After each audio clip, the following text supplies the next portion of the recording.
some Alzheimer's patient, and I can feel you. I can feel you because I know it is definitely a very tough marathon for you to actually undergo. But however, today I'm going to share on this particular topic called the type 3 diabetes. I was just wondering how many of you in this particular Zoom now, you have actually heard of this term called the type 3 diabetes. Okay, I've done a lot of talks, nothing less than 300 in the past few years. And I love interaction with the audience because the more we interact, the more we actually learn from each other. So therefore, at this point of time, I would like to understand from the audience, how many of you have actually heard of this term called the type 3 diabetes? If you have heard of this term, can you please comment 3? Can you please comment 3? Yep, and I think Dr. Angeline, I will need you to basically respond to me later and let me know how many actually commented 3, because you know I won't be able to check out the chat. I think. Yep. Okay, there are 3% replying 3 now. 2% wow. Okay. saying no. Okay, the 4th person saying yes, which is reply number 3. Okay. Yeah. Probably those who haven't heard of this, maybe you put there 1. If you haven't heard of this, comment 1. If you heard of this, comment 3. 3 means type 3 diabetes. If you haven't heard of this, just comment 1. Okay, so so that we know how many have actually heard of this term. Actually, the more of you have heard of it, it will indirectly makes my job also easier. Yeah. What about Dr. Angeline yourself? I mean, while we are waiting for the answer, have you heard of this term yourself, Dr. Angeline? I don't know. Type 3 diabetes is Alzheimer's disease. Yeah. Okay. But I'm pretty sure I heard of type 1, type 2, gestational diabetes and all those, right? Yeah. Okay, that's cool. Yeah. Up till now, no worries. 8% heard of type 3 diabetes. Okay. And how many haven't heard of it? Like roughly, just a ballpark figure. I don't need to be. I think around 10 plus. 10 plus. Okay, cool. All right. Thank you very much for everyone for your response. Of course, so far you have known a little bit about myself through the video, but before we continue, I would like to share a little story about myself first. So 7 years ago in 2013, I was wrongly diagnosed with pancreatic cancer. I'm going to show you an MRI now. So this is basically an MRI done on me 7 years ago in 2013. It was done in Hospital Malacca. What you can see here on the screen, this is the liver. So, and this is the gallbladder. This is the pancreas, this bright structure here. And you notice that there's actually a growth there. So at the point of time, my friend who is a hepatobiliary surgeon offered me an operation. He said, Andrew, I think this time jialat okay, because this one could be a cancer, you know, and you know, pancreatic cancer, the survival rate is very, very low. It's barely 2%. Okay, I remember at the point of time. So it is very low, and my friend said, why not we go for an operation and we are going to remove half of your stomach, half of the pancreas, the first part of your intestine, and together with that, we remove this particular growth. At that point of time, I asked my friend one question. I asked him, I said, bro, are you sure this is cancer? And he couldn't answer me. So when he couldn't answer me, I told him, I say, brother, I know the operation is free. I know you are my friend. You know, we are doing it in a government hospital. But no matter what, I am going to find out what is the root cause of this particular growth before your knives actually touch me. So because of that, from Malacca Hospital, I was being transferred to Selayang Hospital. And in Selayang, they did a scope for me. So they put in a camera through my mouth and it went all the way in. Thank goodness, my growth was very close to the duodenum, the first part of the intestine, and inserted a needle and they took out some tissue for biopsy. And you know what? They found out that this was actually TB, tuberculosis. So I know what you're thinking. Tuberculosis, 90% of tuberculosis happens in the lungs. So 10% happens elsewhere. So how in the world I gotten this TB is because This is what we call the risk taken by healthcare professionals. During my housemanship in 2010 and 2011, I was heavily exposed to TB patient. So therefore, in the end, I got it myself. Just like how, COVID-19, some healthcare professionals gotten it, I gotten TB myself. So because it was TB, my operation was cancelled and I don't have to undergo the chemotherapy as well. Because of that, I only have to take antibiotics. 6 months of antibiotics for me to battle this particular infection. And so what do you think I would have learned from this near-death experience? So Dr. Angeline, what do you think I, as a medical doctor, would have learned from this near-death experience?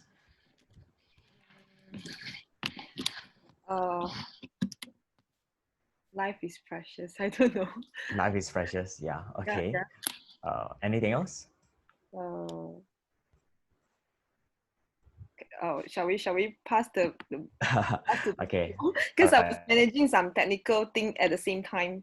Oh, I'm so sorry. I'm so sorry. So Okay, it's okay. okay. It's No okay. worries. It's okay. Yeah, It's yeah, yeah, okay. yeah. No Okay, worries. okay. Yeah. All right. Okay, so ladies and gentlemen, what I learned from this lesson is I told myself from then onwards, every time I see a patient, I must always look for the root cause. And this is the reason I started my wellness center called Sweet Life, as you can see at the back here. So in Sweet Lives, everything we do, we focus only on the root cause. Okay, let's move on.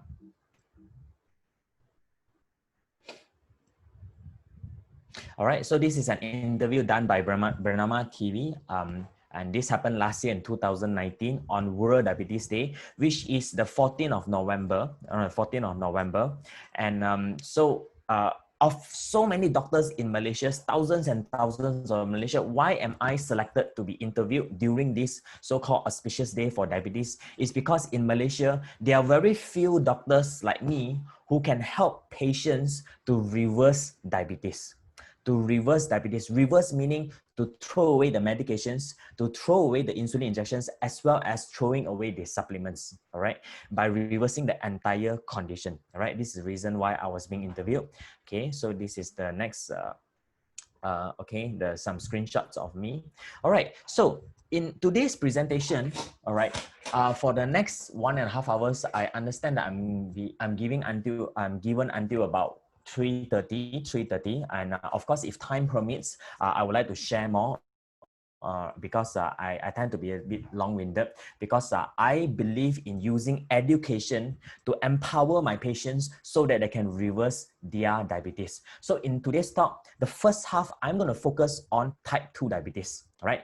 Of course, number one is because this is my expertise. Number two, it is closely related to type 3 diabetes, which is Alzheimer's. So by understanding more about type 2 diabetes, you will basically know more about type 3 diabetes, which is Alzheimer's as well. So let's look at this particular slide here. It is written here, both type 2 diabetes and IFG, this impact fasting glucose, let's not talk much about this, were more prevalent in the Alzheimer disease versus non-Alzheimer disease control subjects. So 81% of cases of Alzheimer disease had either type 2 diabetes or IFG.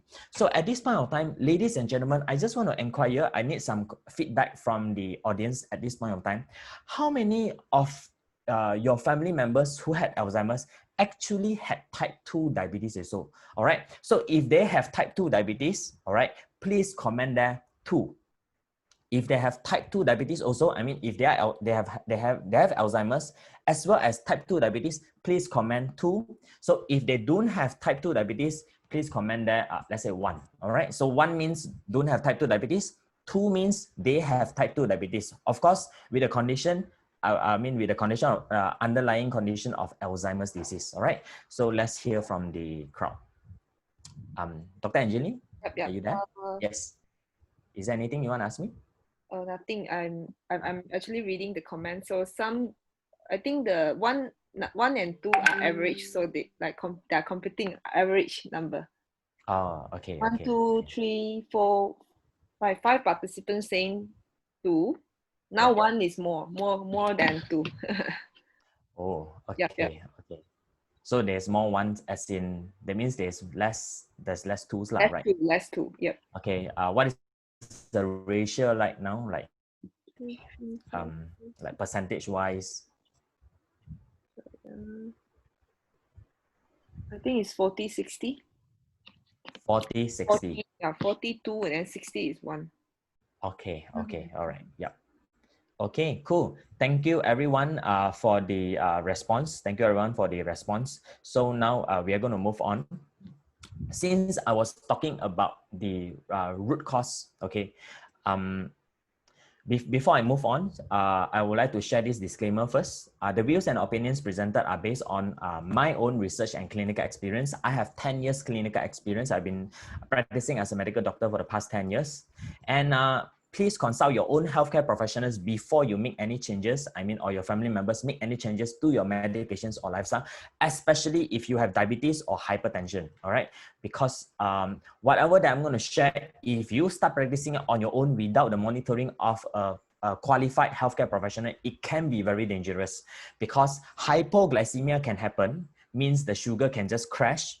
Hypotension can also happen, means the blood pressure can crash. So we don't want that to happen. We don't want anybody to collapse at home because of listening to my talk. Therefore, we are giving this so-called warning, this small little warning beforehand. All right. So if you really want to make any changes, you need to have a qualified healthcare professionals to actually help you.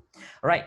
And next, in this particular presentation at this point of time, diabetes, if I just mention diabetes, it is of course being referred to as type 2 diabetes. We are not going to touch on type 1 at this moment, and also not type 3 for the first half of the presentation.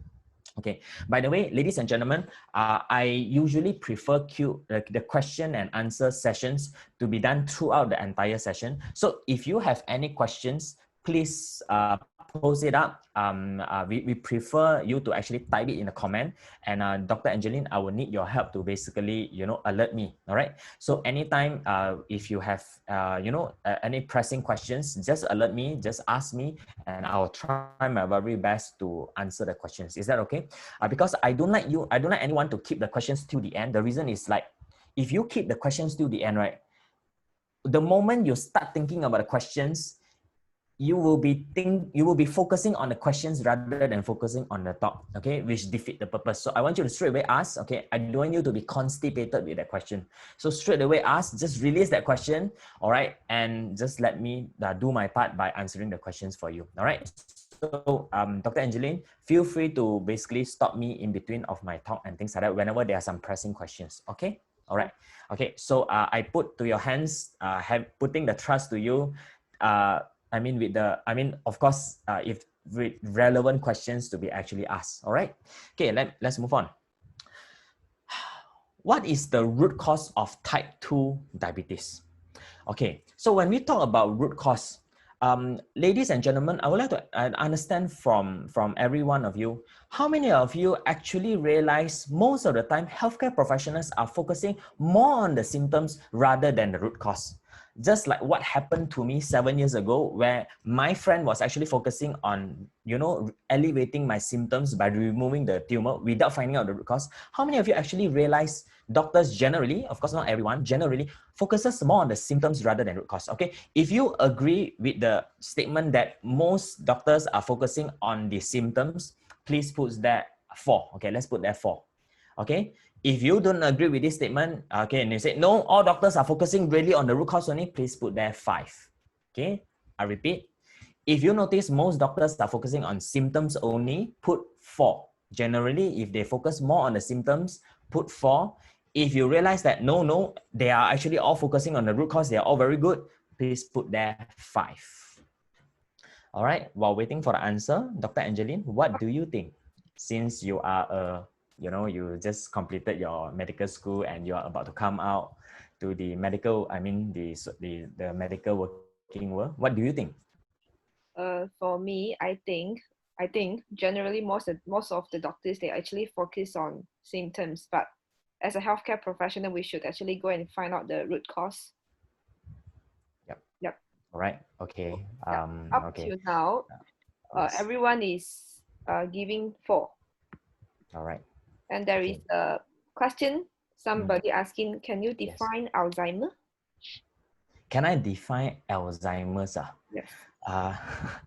This is a very good question that, to be very frank, I'm a I call myself the reversing diabetes specialist. So Alzheimer's, I think I don't really know how to answer this question. I'm so sorry, but I really don't really know how to answer this question.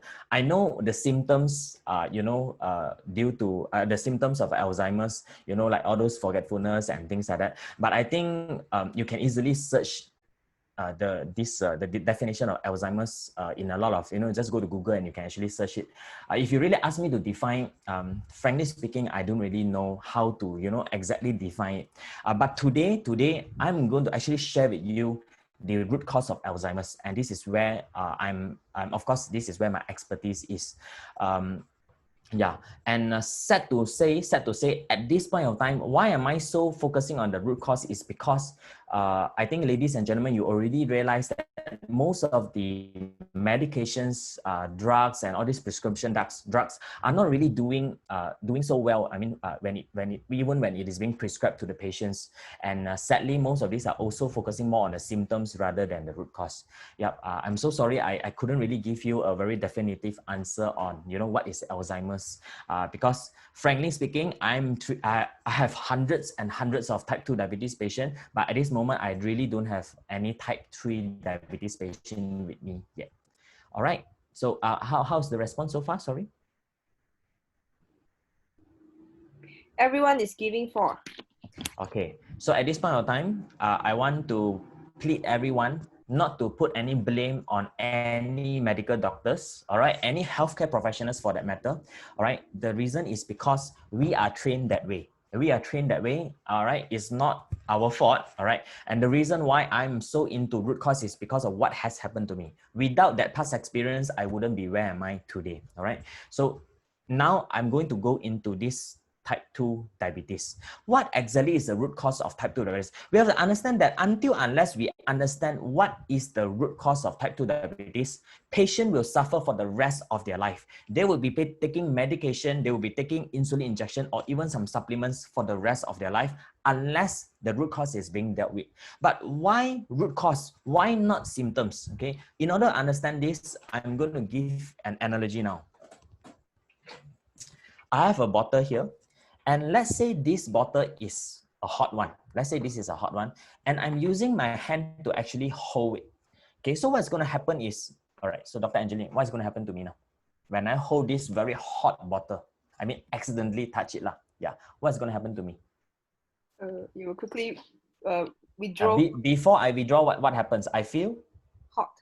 I feel hot and I feel pain. Pain, yes, pain. All right, so the keyword that I needed here is pain. So what exactly is pain? Pain, is pain a warning signal? Do you agree with me that pain is actually a warning given to us, telling us something is wrong somewhere, we are having pain, right? So pain is actually a warning signal. It's a symptom given to us. Okay, we experienced that symptom.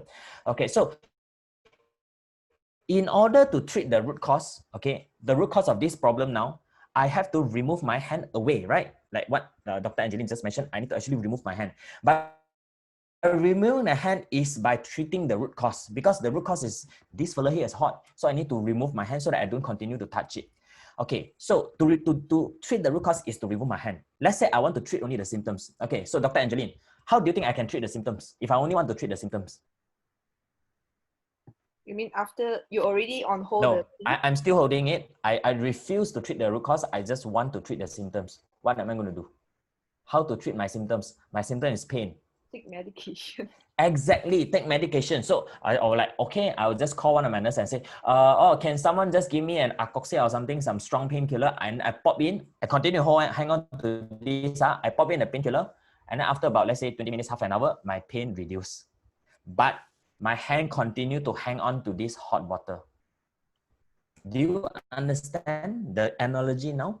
So don't you agree with me that if I continue to hang on, even though my pain has gone, the damage continues? And of course, ultimately, I'm going to basically burn my hand and, God knows what's going to happen to my hand, right? Yeah. So this is why treating symptoms is so bad. This is why you need to treat the root cause instead of the symptoms, okay? I hope I can drive this point across to everyone, because this is really what I believe in. to treat really the root cause. So now let's go into type 2 diabetes. Okay, in order to understand the root cause of diabetes, we need to first understand what is infection first, all right? So let's say we are talking about the infection of the throat. So what is the cause? The cause is what? Dr. Angeline? Yeah. Dr. Angeline, I don't think you have to mute yourself because I'm going to keep asking you questions. I'm so sorry, you're my scapegoat today. Yeah. Okay, okay. Because that's how I actually used to run my law engagement. But of course, I don't expect everyone to answer. That's why I thought you would be the best scapegoat. Oh, Yeah. okay, okay, okay. Okay. So let's say it's a bacterial infection of the throat. What is the root cause? The bacteria. Bacteria, right? Okay. So bacteria is causing it. So in order to treat the root cause, as doctors, we need to offer the patient antibiotics, right? So antibiotic means the bacteria. So we have to kill the bacteria, right? But at the same time, patient will also be having some symptoms such as fever or what else? Sore throat, cough, flu, and all those things, right? Because we are talking about pharyngitis now. So we may offer symptomatic treatment as well, which is acetaminophen, which is actually paracetamol or Panadol, right? So do you agree with me that, Dr. Angeline, if we only give this so-called the fever medication, but this is a clear-cut bacterial infection, but we don't give antibiotic, what's going to happen to the patient? Is the patient going to recover? No. Unlikely, right? I mean, even if they recover, maybe they take ages, but unlikely to recover. Okay, so we understand this part. Okay, now let's move on to diabetes. In type 2 diabetes, what is the symptom? The symptom is high blood sugar, right? So high blood sugar. All right. So what is happening? So the medication that was given, all right, the insulin and of course the oral hypoglycemic agents such as metformin, Januvair, Janumet, you just name it, okay. All these medications try to reduce the high blood sugar, right? The question now is, what is the root cause? What is the root cause? Okay, the root cause is these two words here: insulin resistance. Right. This is the most important part that, ladies and gentlemen, I need every one of you to really stay focused and understand what exactly it is, because this is going to probably change your life, all right, or change the patient whom you are taking care of now. What is insulin resistance? Okay, so the insulin resistance is the cause. So what is causing the insulin resistance? All right, we all agree that our current diet requires us to actually, the common diet that we are taking now requires us to take a lot of carbohydrates, right? You agree with me, Dr. Angeline? Right? Rice, pasta, noodle, kway teow, kueh, all these biscuits, bun, bread, you name it, right? So easily about 60-70% of our food consists of that. So we are talking about a lot of carbo. So when we take in the carbo, what's going to happen? This carbohydrate will enter our bloodstream. When it enters our bloodstream, okay, it will go to the pancreas. Pancreas is the factory that produces insulin. Okay, so you see, so now I'm explaining what is insulin now. So this insulin is actually a key. Ladies and gentlemen, it's actually a key. All right, so this insulin is a key. What is this key doing? This key will go to each of the cell. Our body has got so many cells, all right, and this cells has got a door. On the door, there is a lock. So this key will go and actually open the lock. When it open, this insulin go and open the lock, the door is open, the sugar will enter into the cell, and the cell is going to use it as a fuel to basically produce energy for the function of the cells. Okay. Angeline, are we clear? Yes, yes. Any questions so far? I hope I have made it pretty easy and clear cut. Yep. Right. No clear. No confusion. Okay. All right. To be very frank, I'm actually trained to do this. I'm trained to actually simplify difficult and complicated analogies. All right. So because I'm also a corporate trainer, corporate will not pay me thousands for my talks. If I complicate things. All right. So back to that. So the key is going to open the door, and the sugar is going to go in. Okay. So insulin resistance means what? There's actually nothing wrong with the key. Okay, the fault lies at the door. There's insulin resistance, means because there's so much of carbohydrate coming in, so a lot of insulin is being produced by our body, and this insulin is going to keep opening the lock, open. Finally, what is going to happen to the lock? The lock is going to spoil. So when the lock spoil, the key cannot open the lock. The sugar will then stay in the bloodstream. Okay, so to understand more about insulin resistance, we need to understand another analogy. Okay, Dr. Angeline, I'm very sure you heard of this thing called alcohol resistance, right? Yes. Okay, can you explain to me what is alcohol resistance? I mean, in very layman terms. Alcohol resistance. Ah, As in like if someone with no alcohol resistance, when they drink alcohol, they will get drunk. But yes, with correct. alcohol resistance, no matter how much you drink, you don't feel drunk. I mean, you don't get Exactly. drunk. Yeah.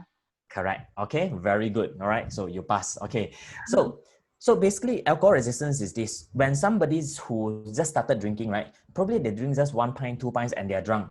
But over time, they start to develop resistance towards the alcohol. So the alcohol won't work anymore. So they need like 3, 4, 5, 6 pints in order to get drunk, right?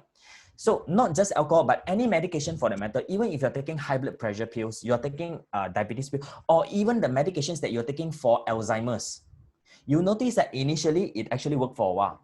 Then after some time, ayo, say lo, it's not working anymore. So you need to increase the dosage, right? Just like alcohol, you need to increase the alcohol. So, Dr. Angeline, I want to give you a question now. Let's say I'm a patient now. I'm an alcoholic. Let's say. Okay. By the way, I'm actually not. Yeah, I hate alcohol. By the way. Yeah. All right. Let's say I'm an alcoholic. I come to you. I say, Dr. Angeline, say lo now. I drink. I need to drink a lot. Then only I get drunk. Can you help me to solve this problem, this alcohol resistance? Okay, now there's 2 options for you to help me. Option number 1, you will tell me, Andrew, easy only lah. 4 pints cannot drunk, is it? Cannot get drunk, is it? Drink more lah. You drink 5, 6, can drunk already, then problem solved. Option 1. Option 2, you will tell me, okay, Andrew, you know what? Now we are going to start to slowly taper off your alcohol. So from 5, you start drinking only 4, 3, 2, 1. Okay, option 1 or option 2? Which one you're going to tell me, in order to solve my alcohol resistance problem? Option 2. Sure or not? Yes. Yes, yes, okay. All right, thank you so much for being kind to me, all right? So if you want to put me into trouble, you will tell me option 1, right? Drink more, drink more, drink more, to overcome that, okay? But of course, option 2 is the more so-called logical answer lah. So in order to treat alcohol resistance, you need less alcohol, right? Because when you have less alcohol means you are actually treating the alcohol resistance. Okay, now coming to insulin resistance. What is happening with the current treatment? You have insulin resistance, right? What does the doctor do? Give you more? Insulin, exactly. Ladies and gentlemen, do you now realize why diabetic patients usually get worse over time? They do not improve. There is no such thing as reversal. And the more insulin they take, you notice that the higher dosage they actually need is because the treatment is on the complete opposite direction. You're giving more insulin to cause more insulin resistance, and you're not doing the other way around. We need less insulin for the patient, not more. In fact, a lot of medication, actually what they do is they try to boost your pancreas, which is the factory, to produce more of these keys. To produce more keys, and it makes the insulin resistance worse. This is why diabetic patients suffer like crazy. They take medication, their sugar is still not well controlled, and then they need to take more and more and more. Okay, and then end up they go for this what we call insulin and all this. All right. So the question now is, how do we treat insulin resistance? We need less insulin and not more insulin. The next question comes, how do we make sure our body has got less of this insulin? Has got less of this key? All right. Dr. Angeline, sorry, I'm going to ask you again. What do you think is the method we can use in order to reduce the insulin in our body? Okay, I hope I didn't give a wrong answer. No worries, no worries. Yeah. I mean, yeah. To make Fine, just fine. the factory to produce less insulin, you mean? Yes, you want to make the factory to produce less insulin. You agree that we have to reduce the insulin, right? Yep. Yeah, I mean, you have to agree on this part first. Yeah. So how do we make, what can we do to make sure there is less insulin in our body? Cut down the carbohydrates. Exactly. Because carbohydrate is the trigger. Carbohydrate is the one that go and knock onto the pancreas. Knock. Please produce more insulin. We need more keys because there are so many of us out here. So many of this blood, this sugar particle running in the bloodstream. So in order to reduce insulin, so when we turn back time, we will say, okay, in order to reduce insulin, you actually need to reduce the the amount of carbohydrates that you ingest. Therefore, The treatment is actually a low carb diet. It's what we call the low carbohydrate, high fat diet. Okay, simply put, it's also called the ketogenic diet. So in a type 2 diabetes, in order for us to reverse the condition, what we need to do is we need to prescribe ketogenic diet plan to our patient. All right. Any questions so far, Angeline, from the floor before So I move on? the floor also, they are also giving you answer actually. They say less carbo, reduce carbo intake. Yeah. Thank you so much. So I'm so glad that everyone is actually okay. That means they're also listening to me lah. I'm not putting anyone to sleep lah. Okay, all right. Let's move on then. So the question now is, can we really reverse diabetes? Wow, this reversal diabetes is like, sure not. All the doctors say cannot. Yeah, we're going to find out whether can we really reverse diabetes or not. And am I the first one to discover this? No, not really. I'm not an inventor. I'm an early adopter. I adopt fast. Okay. So who inspires me? Wow, the screenshot sound is so loud. Sorry. I almost turned that.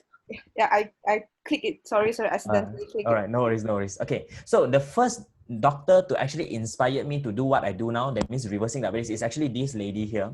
This beautiful lady here, her name is Dr. Sarah Hobart. She's from US. And I think if you remember in the introductory video, I'm into this public speaking. So of course, into public speaking means I have to watch how other people are doing public speaking. And those of you who are into public speaking, you will know that TED Talk is actually one of the best public speaking platform. So, one day I was like, what is this? What reverse diabetes? What ignoring the guidelines? Very naughty, this doctor ignore guidelines one. So I watched the video and was like, really? You know what she said? She said, in order to reverse my diabetes, my patient's diabetes, they have to take stick. Delicious food. I was like, sure, not crazy. Then later I found out what is the guideline that she's talking about. The guidelines that she's ignoring is actually the ADA guidelines, American Diabetes Association guideline. I know some of you, what you're thinking. 關我咩事哦? We are in Malaysia, nothing to do with us. What this one? Okay, not exactly. Because in Malaysia, following the CPG guideline, the clinical practice guidelines. And for clinical practice guidelines, all right, we, in a way, of course, we also copy others, including the advanced countries such as US, all right? So in order to reverse diabetes, you cannot follow the normal diet plan. So because if you follow the normal advice, I'm sorry, you're going to take medication for the rest of your life because they are focusing on the symptoms and not the root cause. Let's move on. Here's the next doctor that inspired me. His name is Dr. Jason Fong. He's a Canadian nephrologist. So what is nephrologist? A kidney specialist. So you notice he's written, he's a world-leading expert on intermittent fasting and LCHF, low carbohydrate, high fat diet, especially for treating people with type 2 diabetes. You must be thinking, what is this nephrologist, kidney specialist doing? I mean, what is it doing on all these type 2 diabetes patient? It's because of this. The story is this. As a kidney specialist, he has seen many patients who come to him. By the time they come to him, right, too late already. Their kidneys are failing. They have to go for either a transplant or they have to go for dialysis and things like that. So he was very disappointed. He was like, cannot be what? What is the cost? And then he found out that 2 out of 3 of these kidney failure patients, right, are actually diabetic. So he turned back time and said, okay, since it's diabetes, let's look into diabetes. But he also realized majority of the patients who are taking these diabetic medications and whatsoever, right, they're not doing any better. Their kidney continue to fail. They continue to they suffer from heart attack, stroke, and everything. And that's how he found out about the root cause. In fact, remember just now the table that I shown on the root cause of diabetes is actually taken from him. All right, so it's courtesy of him. I sincerely thank him, for having so many of his tons of videos online, and I really learned a lot from him. Okay, this particular doctor. All right, so ladies and gentlemen, you want to find out more, Dr. Jason Fong, you can actually Google him and you actually search him. He has tons of videos on YouTube. All right, let's move on to the next one. Let's come closer to Malaysia. I've been talking about doctors from Canada, from US. What about Malaysia? Am I the first doctor to actually talk about this? Okay, so at this point of time, I need some response. I mean, I would like to ask, can any one of you actually, guess who is this guy? maybe this one instead of typing because then can someone just maybe you can just unmute the whole crowd and let somebody just speak out the answer and tell us who is this hero who has been helping us so much during this COVID-19 pandemic. Okay, Dr. Angeline, I can see you smiling there. Yeah, I have seen many responses from the chat box. They are saying Oh, this is Dr. Noor. yes, exactly. So he is none other than our Tan Sri Dato Dr. Noor Hisham, our Director General of Health. So what has it got to do with him? Okay, let's find out. This was a Facebook article, okay, that was basically shared by him on his Facebook page. This was like 2 or 3 years ago. You can see there 19 March. It's 2-3 years ago. He said this, not impossible means possible, that type 2 diabetes can be reversed and cured in just 4 months by cutting calories, exercising, and keeping glucose under control. A trial has shown. Okay, as a Director General, do bear in mind that he cannot simply share any article as he wish on his page, because so many of the doctors in Malaysia are going to basically follow his page, including me myself, and I found this on his page. All right, so I'm also not the first one to actually find out about this. All right, however, how much work is being done, that one I'm not sure. Of course, our Tan Sri is, of course, at this moment very busy in handling COVID-19. So with that, let's come closer. I want to share a few testimony. These are all my patient, all right? And of course, my sister's patient as well. My sister, by the way, Dr. Jasmine, is currently in this particular Zoom also. Dr. Angeline, I hope you can also, I don't know, unmute my sister, Dr. Jasmine, later and allow her to talk, because after this, there is actually 1 or 2 testimony actually, which is her patient, all right? So let me share this one. Yi Mo Yong is a patient. I've been suffering from diabetes since year 2000. She first saw me in 2018. That means by the time she saw me, her diabetes is 18 years already. Was on oral medication, escalated to insulin injection, which is very common. In spite of all this medication, my blood sugar is still not well controlled, which is also very common. After seeing Dr. Andrew a year for his reversing diabetes program, I am no more on medications, all right? And insulin for my diabetes.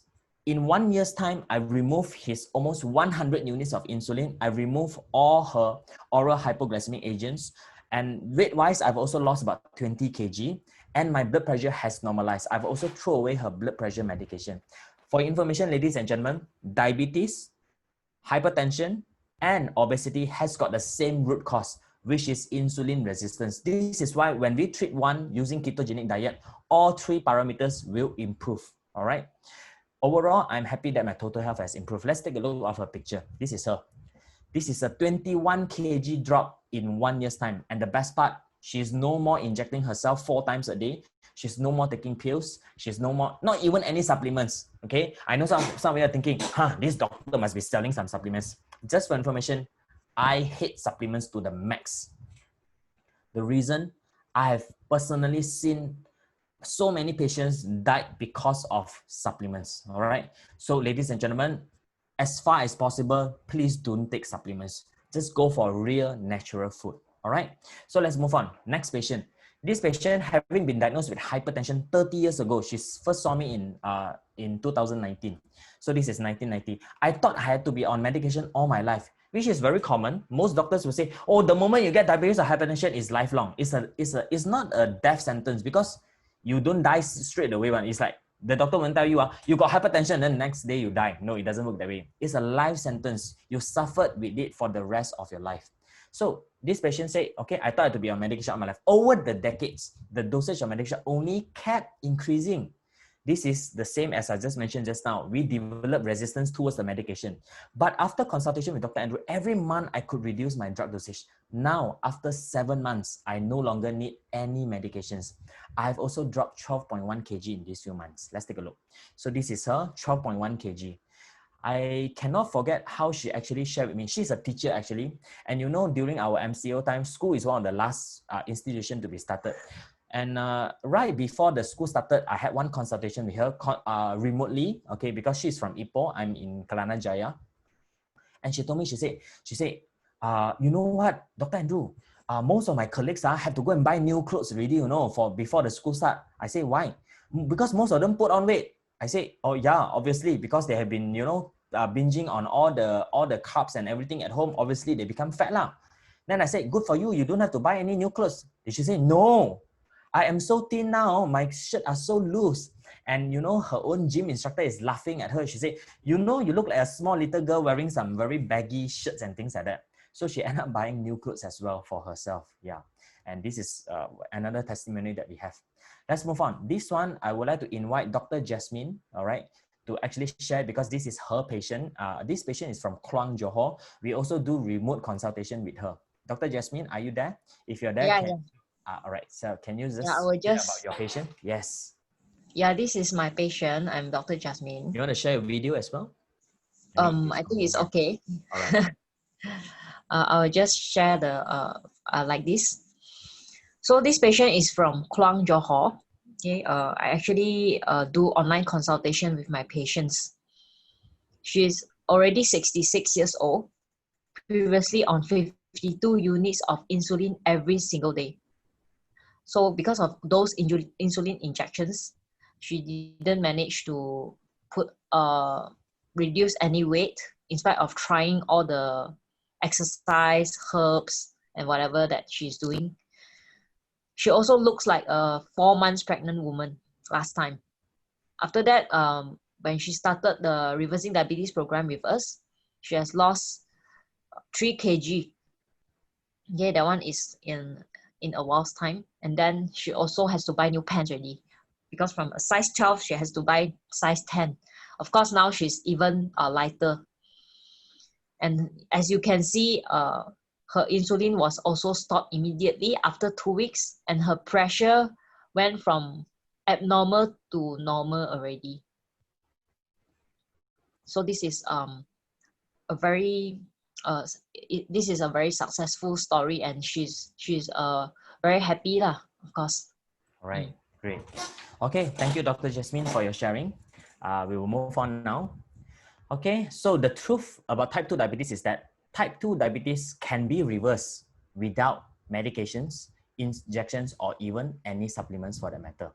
All right, that's about it for the type 2 diabetes. I'm going to move on to type 3 diabetes. But prior to that, I would like to answer some questions first. Yeah, Dr. Andrew, there's a question from the box to Dr. Jasmine. You mentioned online consultation. Do we get in touch with you? This question is from Sharifa. Okay, thank you for the question. I think this question can direct to Dr. Andrew. Okay. Because we are doing the same thing, right? Yes, we are from Sweet Lives. All right. Actually, of course, for our patients who are under our care to reverse their diabetes, they obviously have direct access to us. All right. Due to the number of patients that we are seeing now, we do not offer our personal contact number to the public. All right. And of course, those patients who are under our care, due to the risk of complications such as hypotension and hypoglycemia, they do have direct access to us, meaning if any point of time they really go into hypoglycemia, means their blood sugar drop below 4.0, or if they go into hypotension, they can actually contact us directly. So they do have, for our patients who are under our program, yes, they have direct access to us. However, right, there's a however. We are very selective in terms of our patient. We do not see any patients directly unless they have watched all our talks. Okay, because we do it in stages. We have our kindergarten school talk, which is what I'm going to probably offer to you at the end of this session. It's a free talk, kindergarten. Then we have the primary school talk, okay, which you have to pay for it already.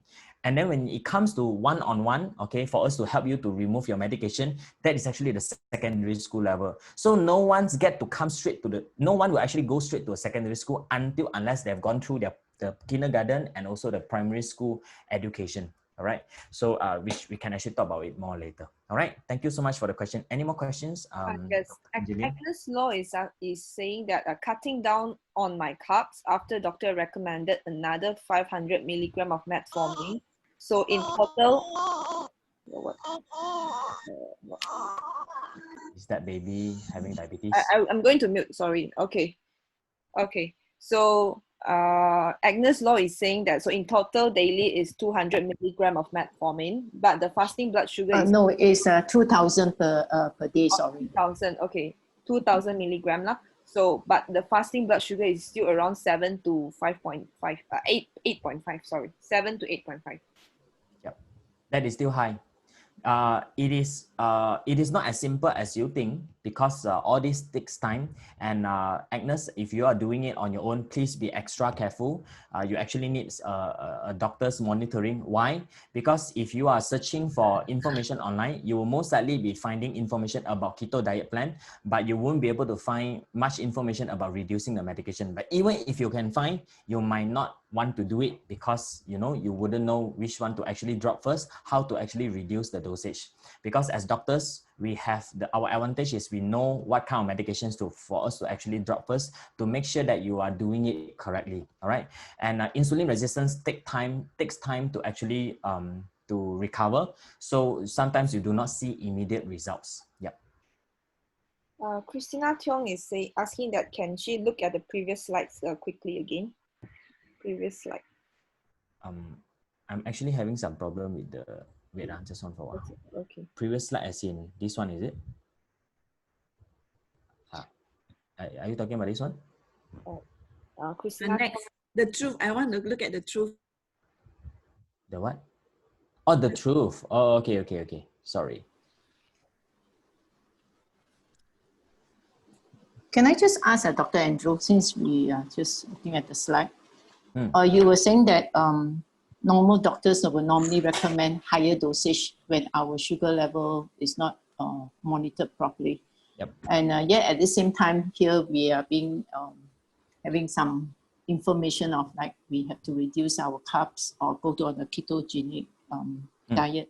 But the doctor doesn't seem to agree. He's just, Yes. like you say, that all doctors have been trained in that field to say, okay, I just increase, and or we also add on another one Yes. to the addition of maximum metformin given to us. Yep.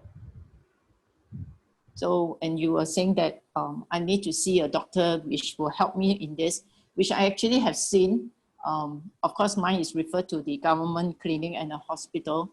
But they just say, it's okay, you're still doing fine with that kind of reading, which I'm not very happy in that sense. Okay, I will dare say now at this point of time, easily 99% of the doctors, I mean, in Malaysia, all right, are just following the guidelines. As long as they are following the guidelines, there's no way for the diabetes to be reversed. I can tell you, I have a lot of patients where we help them to take off their insulin and everything. And when they go back to their doctors and they tell, you know what, I have not been taking my insulin for so and the blood sugar is like awesome, it's like fantastic, right? They still get scolding. The patients get scolding. And as I mentioned from the very beginning, they are not to be blamed. The doctors are not to be blamed because they are just following the guidelines. All right. Exactly. In Sweet Lives, we are the naughty boys. All right. I'm the naughty boy. Dr. Jasmine is the naughty girl. Why? Because we believe firmly about treating the root cause. In everything we do, we always treat root cause. And that's why in diabetes, we also treat the root cause only. It's not because it is so magical. And there's nothing magical about it. It's all about science.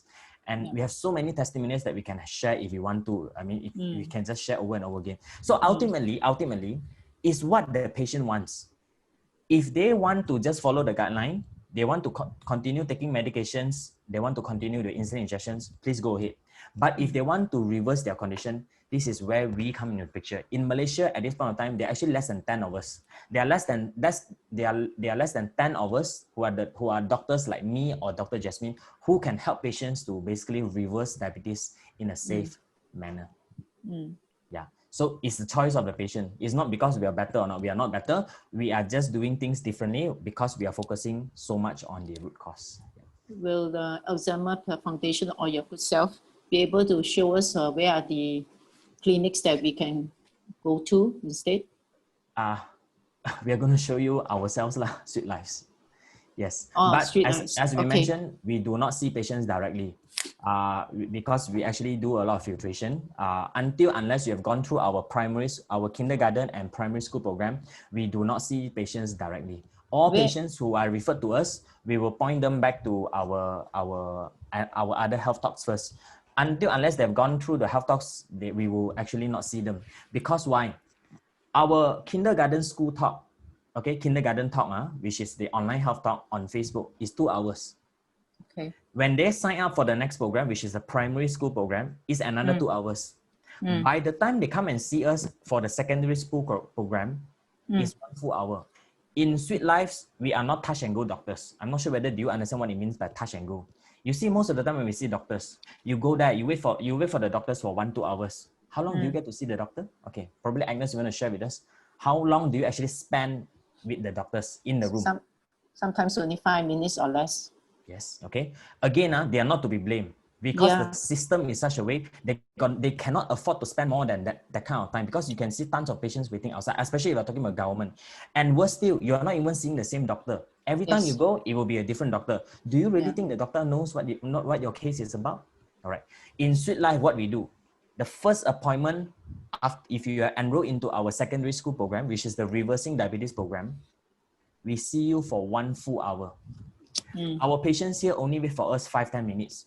They come into the room, one-on-one with us is 1 full hour for the first session, which is very long.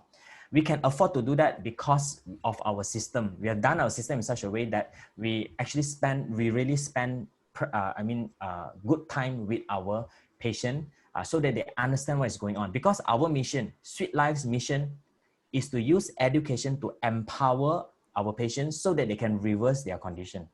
So education takes time. So by the time they see us, right, can you imagine they already spend 5 hours with us, 2 hours for the kindergarten, 2 hours for the primary school, and then they come and see us. So at the point of time, then only we can start removing medications for them. Okay. All right.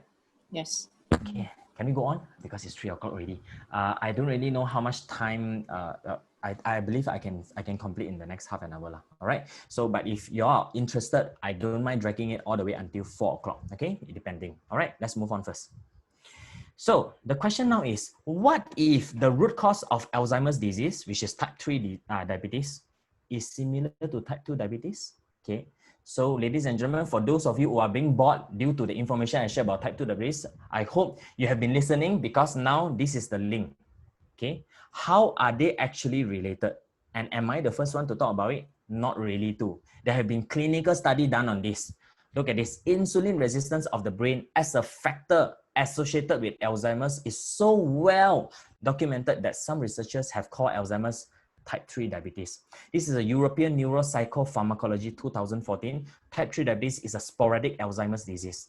If you remember, we were saying that type 2 diabetes is the insulin resistance, right? Now, think about it. This insulin resistance is in the entire body, including the brain. So now, type 3 diabetes, we are talking about insulin resistance that is happening inside the brain. So what happens when there is insulin resistance inside the brain? Okay, so with that, I want to give credit to this particular lady first, okay? And I hope, ladies and gentlemen, you can also note this down. This lady is Amy Berger, all right? She is a nutritionist. I don't remember from which country, but she wrote this book, The Alzheimer's Antidote. Look carefully at what is written down here. Using a low-carb, high-fat diet to fight Alzheimer's disease, memory loss, and cognitive decline. So she's using all this low-carb, high-fat diet plan, all right? And I learned a great deal about this Alzheimer's disease from her. So if you can, do some research, search for her videos online, and probably even buy the book or something like that, all right? But at this point of time, I'm going to summarize what exactly what she's talking about. Let's go on. So when there is insulin resistance inside the brain, okay, means the key is not able to open the door. All right. So if the key cannot open the door, the sugar cannot enter into the brain cells. So if you can see this particular PET scan here, all right, it shows what in a normal brain, okay, all this bright spot is actually sugar. All right, so a PET scan is where we actually injected a dye with the sugar, and it can show on this particular scan. You'll notice that in Alzheimer's brain, right, it's actually less bright. That means to say there's actually less glucose. By the way, our brain is an energy intense organ. The mass of a brain is only 2% of the entire body, but the energy that it is consuming is 20%. It's 10 times more than the mass. The mass is 2%, the energy used is 20%. So you can imagine that when there's insulin resistance in the brain, which is the root cause, the sugar is not going in, but the brain is needing the fuel. It's like no petrol coming in, you know. So when there is this lack of petrol coming in, this fuel coming in, no sugar, so what's going to happen to the brain? The brain is going to start shrinking. All right, and you can see on this particular the scan as well. Okay, so the yellowish bright spot is actually the sugar. So CTL is what we call, it's actually a control. You can see it's actually very bright, the yellow part. But then when it comes to this MCI, which is mild cognitive impairment, all right, before they go into AD, means Alzheimer's disease, you can see that this is actually start to reduce, and in Alzheimer's disease is very much reduced. So this is basically the scan to note that there's actually reduction of sugar going into the brain. All right, let's move on. So as you can see on MRI, I used to work in the radiology department before I quit the government, and I used to see so many of these. Okay, especially when the elderly come and they do MRI scan and all this, all right? So I used to see so many of these. You can see that this brain mass, right, is actually lower, is lesser. And you can see that is those longkang, I call it the longkang, the longkang in between is actually wider as well. So the mass is reducing. Why? Because the brain is starving. Okay, there's a lot of sugar outside in the bloodstream, but the sugar is not going into the cell. So the cell is not having enough energy. Therefore, the cells start to die and it start to shrink. That's why on MRI, it will appear as this way. All right. So this is a very common, of course, a very common picture seen on Alzheimer's patient. Let's move on. All right. The question now is our brain only burn on sugar, or can it burn on something else? Okay, so let's check this out. In February 2018 presentation, Kunen, I hope I pronounced it correctly, sorry, okay, likens our brain to a hybrid car. So we all know what is hybrid car. Hybrid car means a car that can burn petrol, can also burn electricity, okay, can also use electricity, that can run on glucose or ketones. If it is no longer running well on glucose, which is in an Alzheimer's condition, it is very reasonable for people to switch the fuel to ketones, either by a ketogenic diet or by adding ketone supplements. All right, I know that the supplements word is here, okay? I'm going to share a little bit more about this, but I'm not really talking about supplements, by the way. Attempting to treat the cognitive deficit early in Alzheimer's using ketogenic intervention in clinical trial is safe, ethical, and scientifically well-founded. This is a 2016 paper. So you can see here, can ketones compensate for deteriorating brain glucose uptake during aging? Implications for the risk and treatment of Alzheimer's disease. So if the brain is not burning sugar, why not we let it burn ketones? In fact, they say ketones, although ketones may not be able to substitute glucose 100%, it's just like hybrid car nowadays. You cannot expect hybrid cars to only run purely on electricity. Right? Very soon, usually all these hybrid cars, right, electricity can run on probably maybe, I don't know, 20, 30 kilometers purely on electricity, but they still need this petroleum to be, the petrol to be there. The same goes to our brain. You cannot expect using ketone to completely, take over the sugar part, but according to research, it's actually about 60%. At least 60% can be substituted by ketones. And when this part is being substituted, that means the brain can start burning ketones. The cognitive part actually improves. All right, let's move on. So on this particular scan, what you can see, all right, and for someone, okay, so just now I already mentioned, you can see that the yellowish part is actually the glucose, so it's reducing here. But when it comes to ketone, all right, so this reddish thing is actually ketone. So in a control, our brain don't have to burn ketone because there's enough sugar, all right. So, but if you are doing, so in mild cognitive impairment, you see more of this yellowish red spot, and then in Alzheimer's disease, you see even more. So meaning the brain is turning its fuel into burning ketones rather than sugar. Why? Because the brain just cannot burn sugar because of insulin resistance happening inside the brain.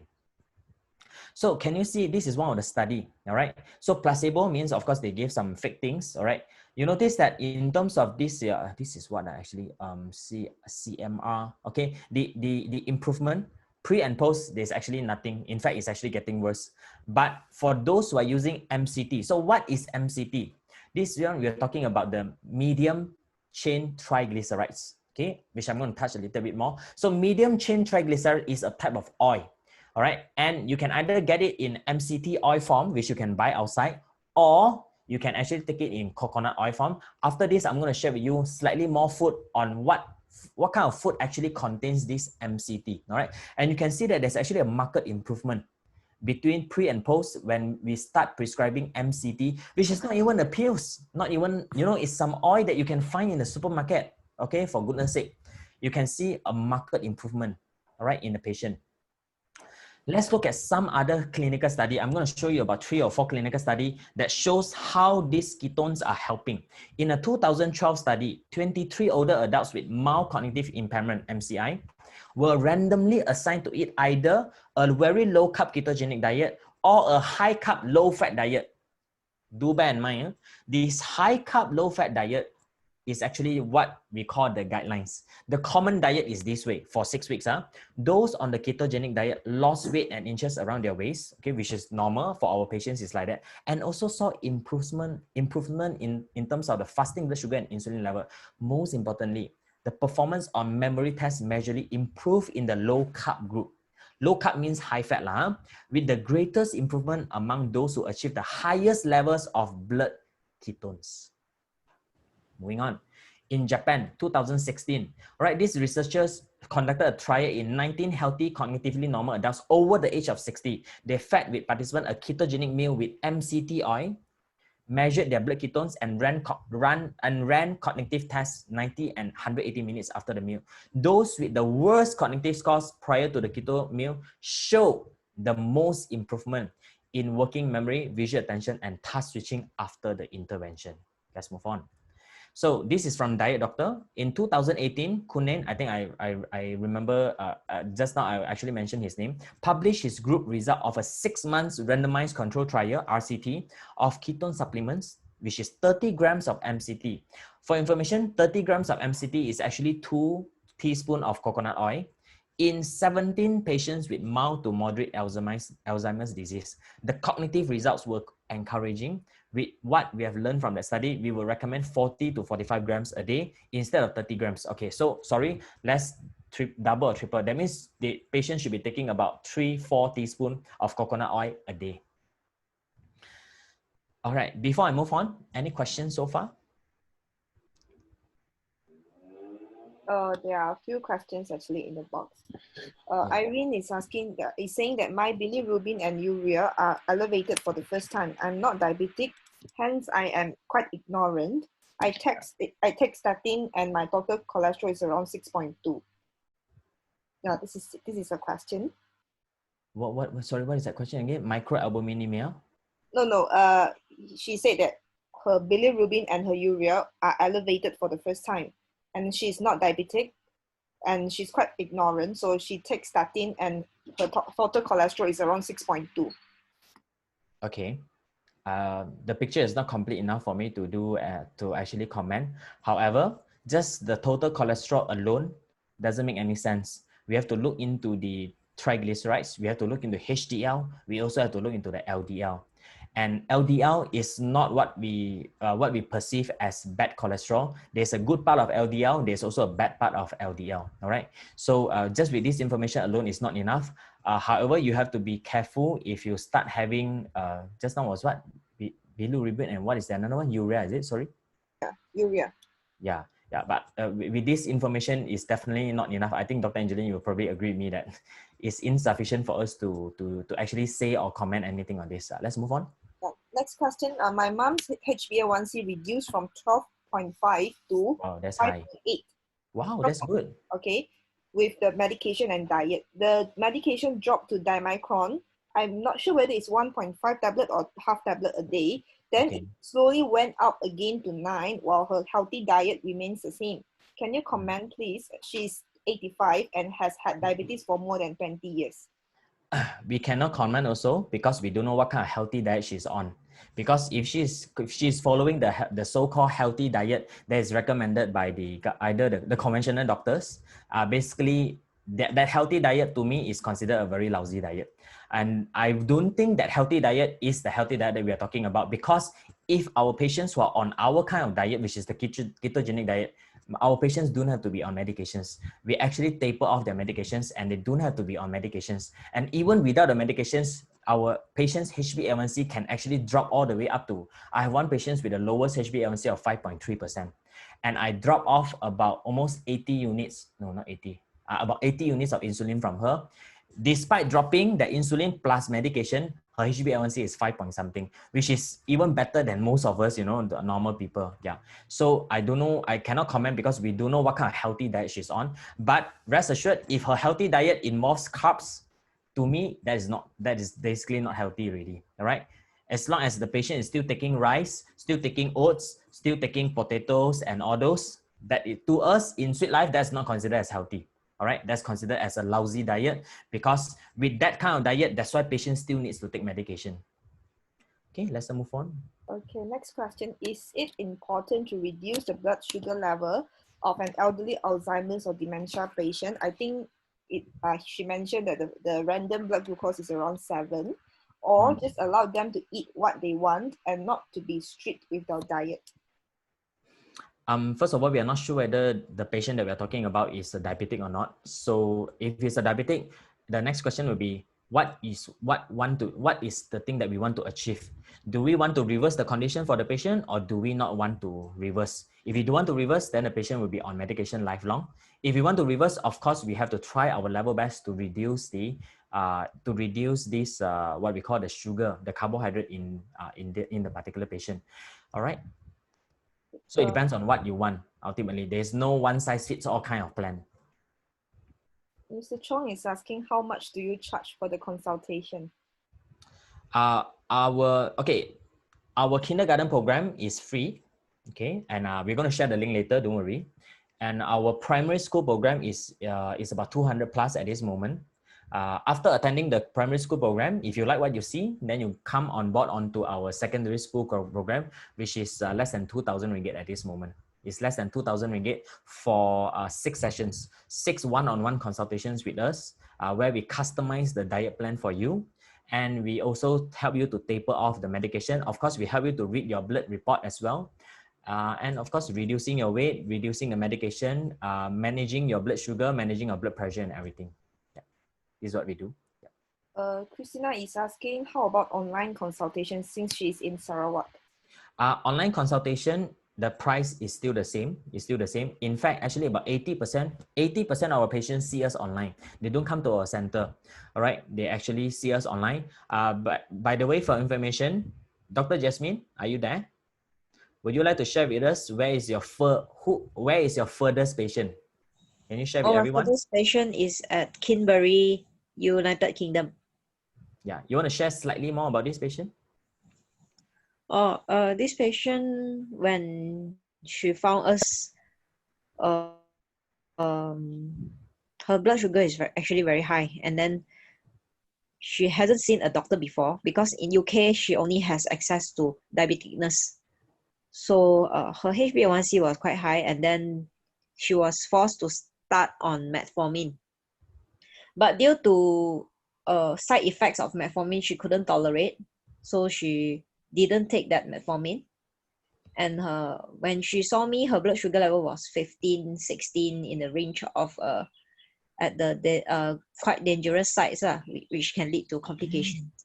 Okay, but in spite of that, she follow our program in the Reversing Diabetes program. So it has been about 3 months now. She follow us. Her blood sugar level is now about in the range of 6 to 7. Awesome. All right. And of course, the patient is currently still in UK and not in Malaysia. For myself, my furthest patient is actually in Singapore.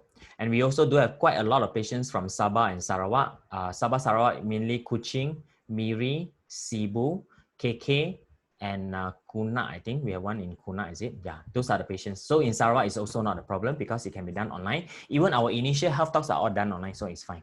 Okay, let's move on. Any more questions? Yes. Anyway, okay. Since there are too many questions, can I just complete this slide first? Because I'm completing it. There's another 2 or 3 more slides, then we can actually continue on with the Q&A. Okay, so this is another YouTube that I would like to recommend everyone to watch. This doctor, her name is Dr. Mary. She's a neonatologist.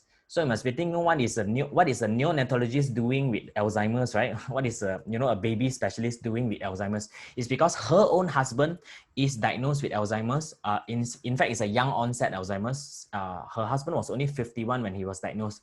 And because of what she does for a living as a doctor, she found out that how, this coconut oil and this MCT oil is actually helping her husband. And how it has helped, please watch the video yourself to find out more. At this moment, I can only sum up this. All right, so she actually wrote a book, okay, because of what she managed to help her husband. She actually wrote a book on this, the story of ketones, Alzheimer's disease. What if there was a cure? All right, and if you want to look at this is of course one of the tests done by Steve. Is actually Dr. Mary's husband. You can see this is the day before coconut oil. Before he started drinking coconut oil, this was the clock that Steve was drawing. You can see that obviously this is nothing is actually nothing like a clock. But within 14 days of coconut oil, all right, 14 days, that means only 2 weeks, Steve started drawing clocks like this. And within 1 month plus, the clock became like this. Can you see how awesome is this improvement? And all Dr. Mary did was giving Steve coconut oil, which is not even a prescription drug, just buy it over the counter and that's about it, all right? Yeah, by the way, ladies and gentlemen, if you're looking for some super high quality coconut oil, we have it in Sweet Lives. You can actually drop by to actually, find out and things like that. Of course, appointment basis, we do not see patients, we do not entertain walk-in patients here in Sweet Lives. All right, let's move on. So generally, this is what we call the keto diet food pyramid, where fat is about 70%, 60 to 70%. So our patients take a lot of fats, all right? So all this avocado, all these fatty nuts, all this bacon, salmon, and all this good oil, butter, cheese, and everything. And then followed by, this protein, about 20 to 25%, which is all the red meat, all the white meat, seafood, and everything. And then a little bit of carbohydrates, 5 to 10%, basically vegetables, and a little bit of fruits, mainly on berries. Okay, because of time, I won't be able to go in details about this. And of course, this particular keto diet plan will be done in depth during our primary school program. That is where we actually speak in depth about this. We actually spend about 1 hour plus to talk about this diet plan, so which is not possible for me to do now. But ladies and gentlemen, okay, I understand that keto diet plan may not be easy to be applied on the patients that whom you're taking care of, because in Alzheimer's, obviously, in terms of food, you want to switch over to keto, it might not be easy. So one of the easier alternative is actually to feed them coconut oil. So coconut oil, all right, so you can see this entire list, okay? So the palm oil, the butter, the milk, please go for full cream milk instead of, the low fat milk. And then of course, the cheese, heavy cream, and things like that. But the primary thing that I want to look at now is actually coconut oil. So you can actually feed them, I think you can even do like 2-3 teaspoons of coconut oil, like 2 teaspoons in the morning, 2 teaspoons in the afternoon, and 2 teaspoons in the evening prior to their meals. This is what you can actually do at best, because I do want you to apply ketogenic diet plan also, because that's dangerous. This was the warning given from the very beginning just now, so please don't do it. But just adding on coconut oil should be fine. And of course, I'm also not asking anybody to drop the medication that was prescribed for Alzheimer's disease. Please don't do it, because I am not at a liberty and I'm not an expert in that. Yeah, obviously, you can see that just now, even when someone asked me to define Alzheimer's, I can't even define, because that's not my expertise. Reversing type 2 diabetes is my expertise. And I instantly found out that, wow, the Alzheimer's is actually called type 3 diabetes. That means my expertise can also be put into use now, where I come into the picture in terms of ketogenic diet plan. All right.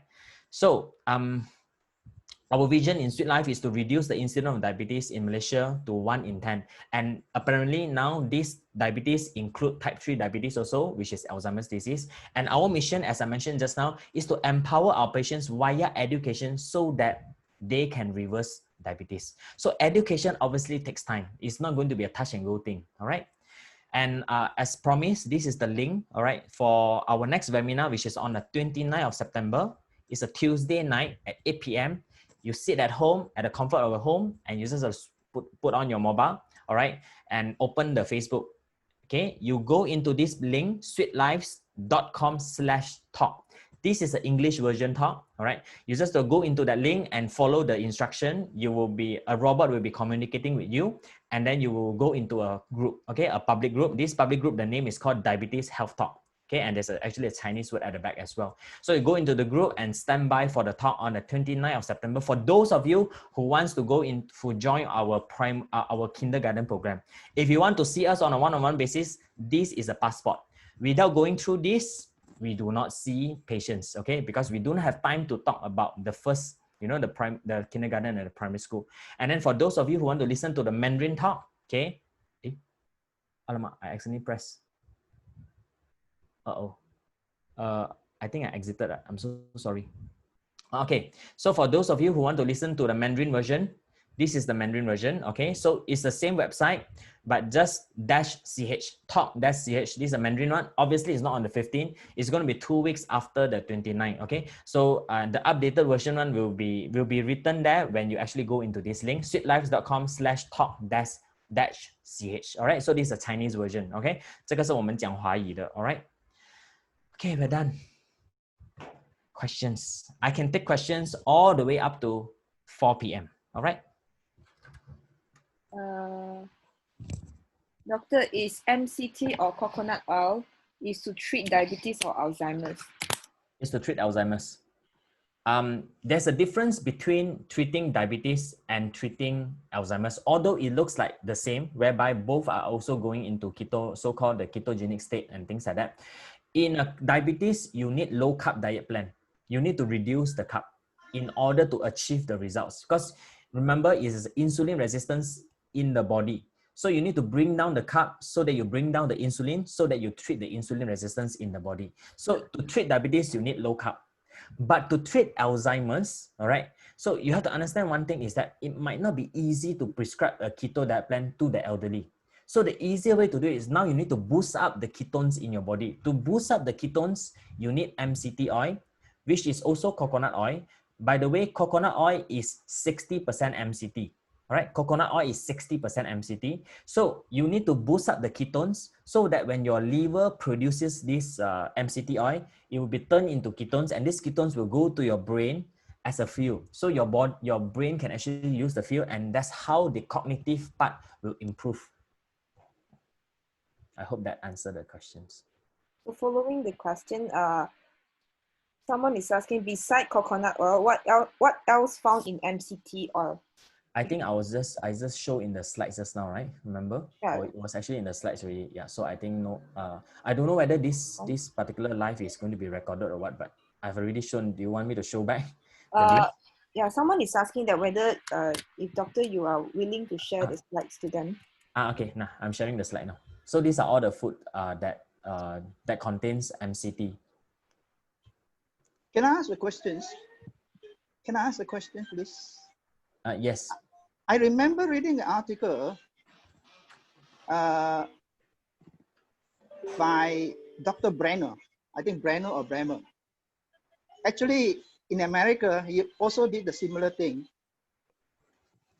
using ketogenic diet.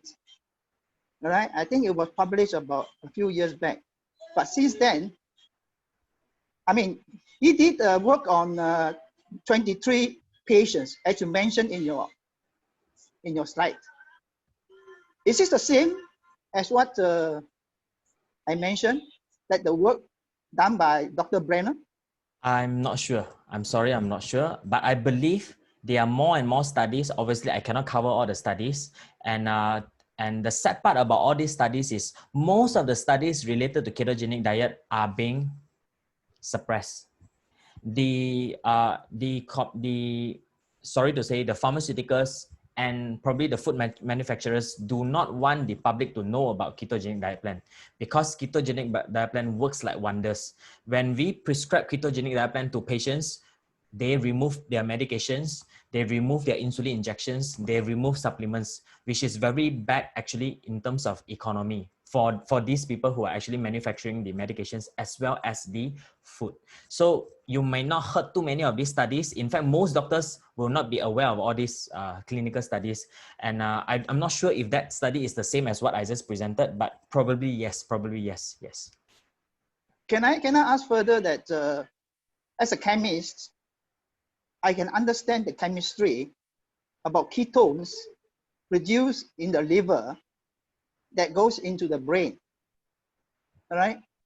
But this has not been, I should say, scientifically or clinically studied. Meaning that, there's no a real clinical trial to prove that the coconut oil and MCT is actually beneficial. Actually, I have just shown about 4 to 5 clinical studies showing that coconut oil is actually good for the patient. It was done. It was actually, I just showed those clinical studies inside just now. Okay, I won't be able to go in depth. If you want to go in depth, please do your research on your own. Yeah. Yeah. I mean, And those, by the way, as I just mentioned, there are not many of these clinical studies. All right. The question now is, are you going to wait for the clinical? Are you going to wait for more clinical studies to be done, or do you want to try it now itself? That's another question. For information, when Dr. Mary helped the husband, you know, with the Alzheimer's using coconut oil, there was no clinical study at all. To her, the mantra for her at that point of time is that I got nothing to lose really. What?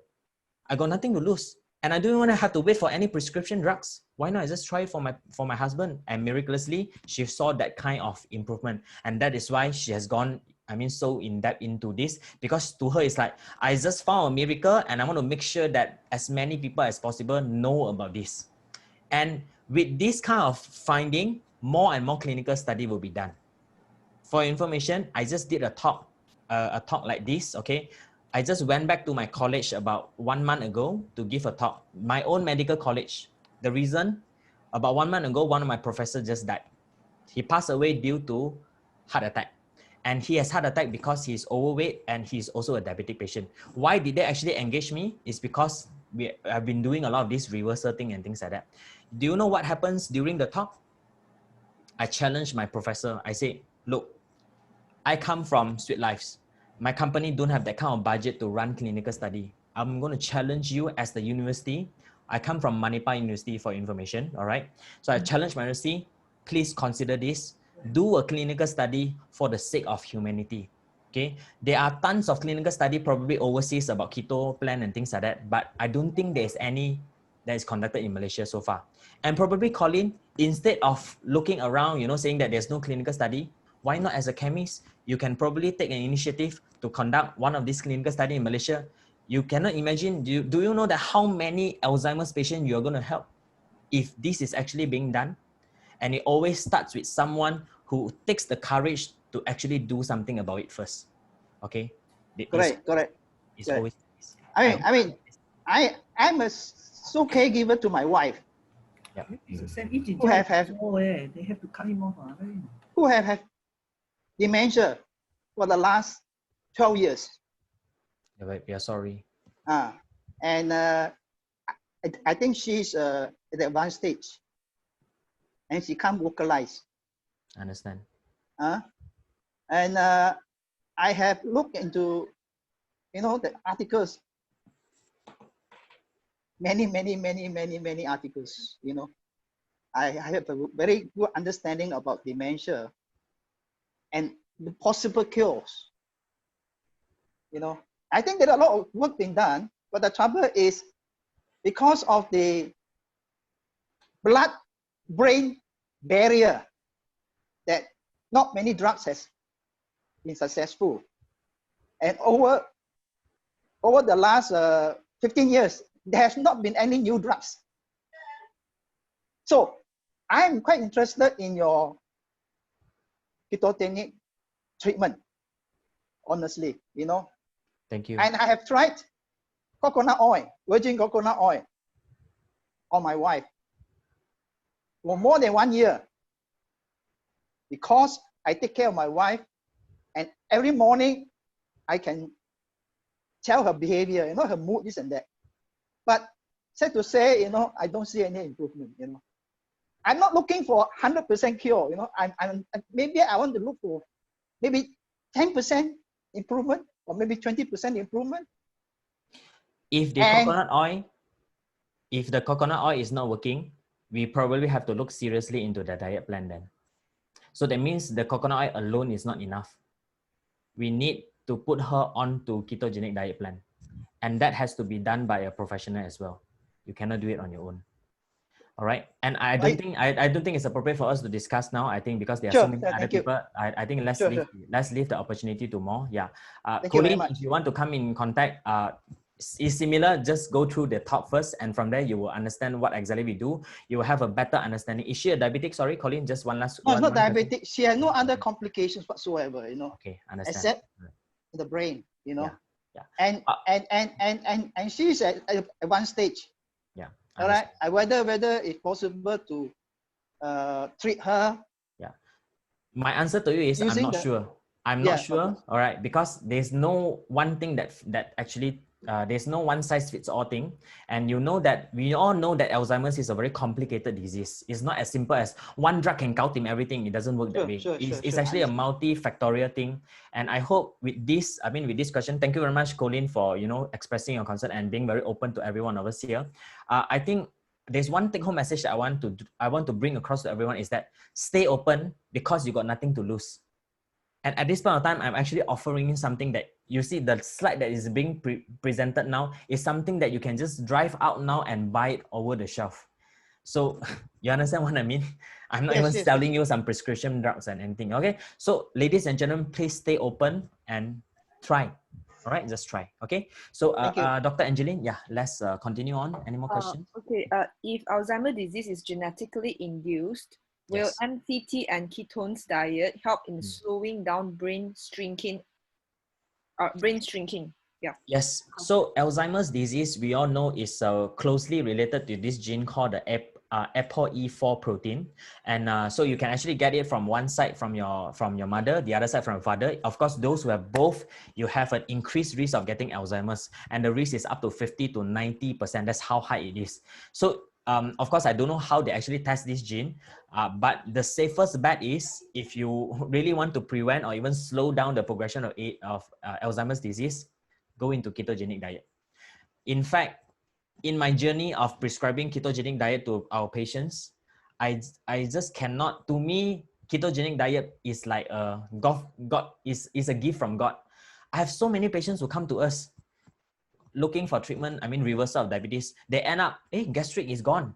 They end up, I've got no more gout. They end up eczema recovered. And many more things. I'm still, still the journey is so exciting that almost every single day I'm learning something new from my patients. And I think, ketogenic diet plan or even let's talk about low carb, high fat plan. It is so useful even if you are not a diabetic or hypertensive or Alzheimer's. If you do it, you are going to actually maintain your health. You're going to maintain your health, right? Yeah.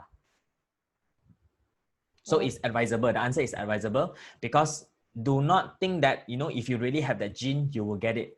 I don't like it when, sometimes, there are some doctors who say, this one is inherited one, you cannot do anything.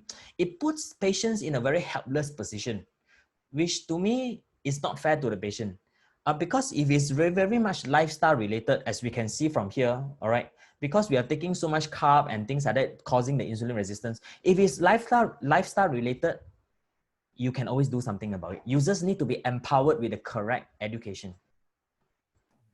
Is palm kernel oil the same as our cooking, Malaysian cooking palm oil? Exactly.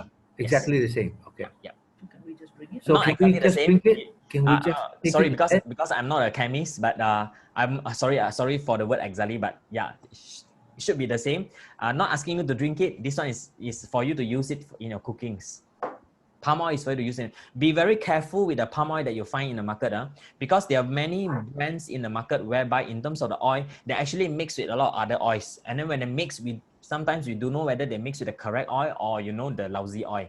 So, and all this oil thing is actually a separate session altogether during our primary school program. We actually go in depth in terms of the oil, what oil to actually pick and things like that. But generally the list I'm looking at here now, they looks okay. They looks fine to me now. So we actually teach our patient how to really read, how to actually read labelings and things like that in our primary school program.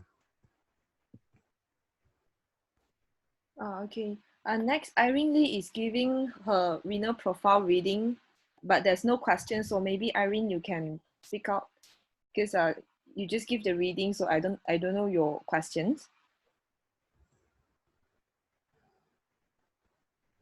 I think it's probably unfair for me to answer questions like this, maybe we just move on to the next question. sure. Yeah, Okay. because even with the renal profile alone, I think we all know, right? Always remember, this is what my professor taught me. Don't treat numbers, treat patient as a whole. So when we have some deranged numbers in the renal profile, which I believe they definitely is. I mean, Dr. Angela, I didn't look at the question, the thing. I'm very sure there's some deranged number, and you're probably pinpointing at a deranged number.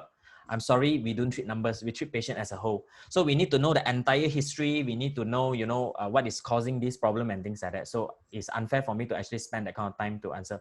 And of course, we do that, of course, for our one-on-one patient. Sorry. Yeah, I agree with you.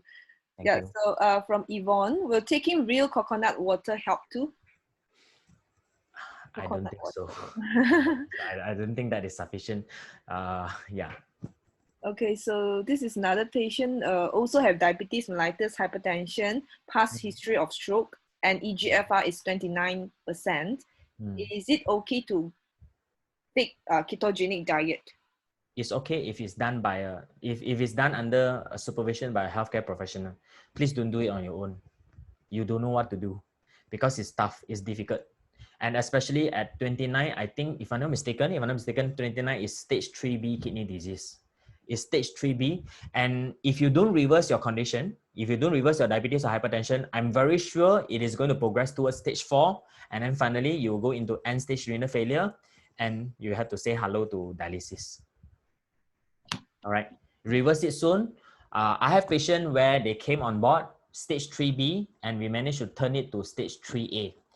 Anything beyond that, like you want to go back to stage 2, stage 1, I haven't seen anything like that with my own eyes, but we have patients where they come stage 3B and they improve into stage 3A. What is the calorie of 15 ml of MCT oil? Yeah. Everybody is talking about calories. Does that really matter? None of my patients count calories. Do you know when do you need to count calories? When you take carbohydrates, you need to count calories. Because the problem with calories is that with carbohydrates is that carbohydrates doesn't tell your brain that you are full. It doesn't induce the brain to send that satiety hormone, that signal out to tell you that you're full. That's why when you go in, when you go and enjoy your buffet, you notice that you can just keep on munching and eating these ice creams non-stop. Even though you are full, you can still continue to eat. But when it comes to eating a steak, okay, let's say it's a buffet steak, you notice that it's very limited. Why? Because this protein and fat, okay, will actually trigger your brain. It will actually send signal, okay, to ask your brain to release. Your brain will actually release that hormone, the satiety hormone, to tell you that no, I have enough. So when you take oil and protein, fats and protein, you don't need to count any calories. None of my patients do this calorie counting. Calorie counting is for those who are taking carbs only. Our patients, they eat when they are hungry, they stop when they are full. Trust me, there's no way you can actually overeat oil or protein, okay? Because our body has got that system to stop you from taking too much fats or protein. Can patient with artery blockage take MCT oil? Yes, the answer is yes. What is blocking our arteries is not cholesterol, ladies and gentlemen. What is blocking our arteries is actually the sugar. The carbohydrates that we are taking is causing inflammation over the blood vessel wall. And when there's inflammation over the blood vessel wall, the blood vessel actually shrinks. When it shrinks, if it's in the brain, it causes stroke. If it's in the heart, it causes heart attack. If it's in the kidney, it causes kidney failure. If it's in the leg, it causes amputation. All right. So we have one of the myths about this diet now is that cholesterol is the bad guy. I'm sorry, cholesterol is not the bad guy. The bad guy is sugar. It's carbohydrates. And there are some articles, I know some of you are also, before you ask me, let me share with you. Some of you might have actually heard of this article saying that coconut oil is actually very bad for our human body. Okay, this was going around probably, I think, about 6 months to 1 year ago. So if you read carefully on what they are actually writing, they're actually saying that coconut oil is bad because of saturated fat. Because they say the saturated fat actually blocks your artery. The question is saturated fat really blocks your artery? We now know it is not. This is the reason why you see a lot of patients who are taking statins, trying to reduce cholesterol in the body, right? they still end up with heart attack. They still end up with stroke because that is the wrong thing for you to bring down. Okay. All right. So coconut oil is completely safe. All right. It's the carbohydrate that's killing us now. It's not the fats.